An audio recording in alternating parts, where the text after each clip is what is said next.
Hello everyone and welcome back to my YouTube channel. Today I am creating a new box for the FAWNATICS challenge that is still going on. And I don't know if you remember my previous box, but that was sort of based on my card, and with this box I wanted to sort of refer to my previous card as well. Where I did sort of a springy theme with my butterfly kisses. I will link to it down below for those who haven't seen it yet and are interested. But for now, I have die cut this tiny gift box from Fawn, and I am masking off those flaps where you can adhere the box together with some purple tape, because I'm going to do some ink blending this time with this Oxide inks, and it's just for myself that I decided to mask it off. So now I am taking my Distress Oxide inks, crushed olive, and I am ink blending some Grassy borders. It's with the Grassy Hillside stencils from Fawn. It's a really handy stencil from the latest release, and then I'm not talking about the mini release, of course. But it's really handy because the other side of the stencil is the negative of the grass, so you can easily take that stencil, place this one over top of what you already ink blended, and then you can just continue with the rest. So for the sky, I am using Tumbled Gloss, Distress Oxide ink, as well as Peacock feathers. And then I'm also using some Hero Hues Pigment ink Unicorn, just to get some interest going in the sky. So I'm just going back and forth between these three colors, and I'm doing this on each side of the box.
Okay, now I'm laying this aside to dry, and I'm going to continue with my images.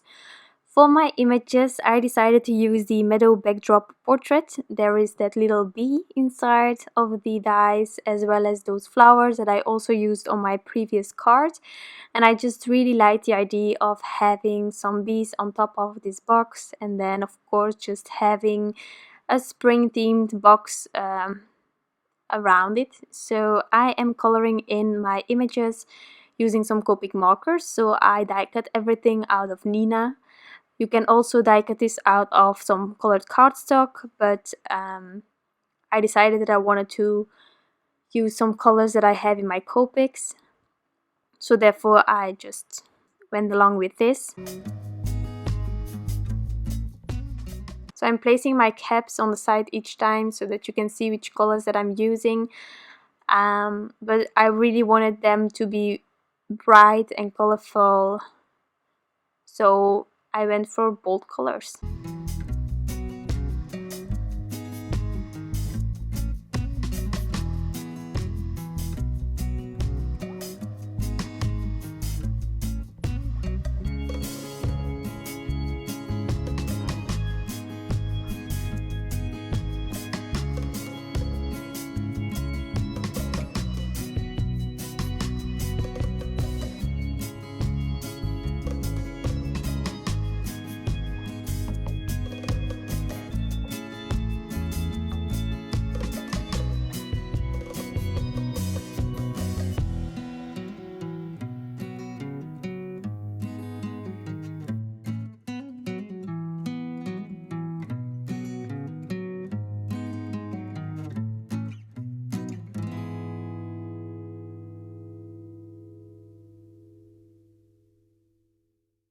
So on top of the wings, I decided to add some glitter using my Wink of Stella clear glitter pen.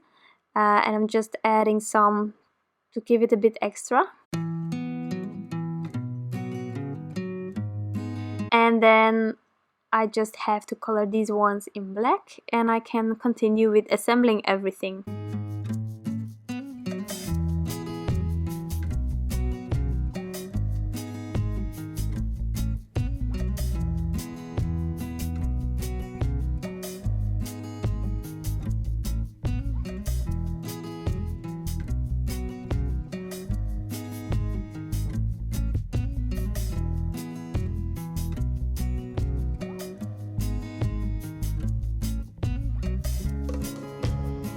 For the assembling, I am using some liquid glue, and I'm going to glue everything in place before going on to my box.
Now I am removing my purple tape so that I can start assembling my box.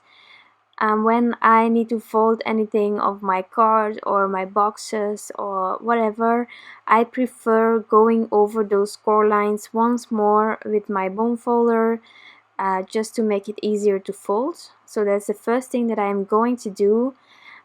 And next up, I decided to first adhere some flowers before gluing my box closed.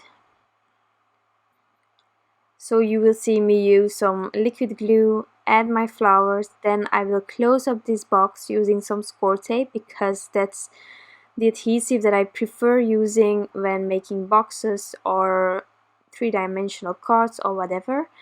And then I will finish off with my lovely bees on the top of this box.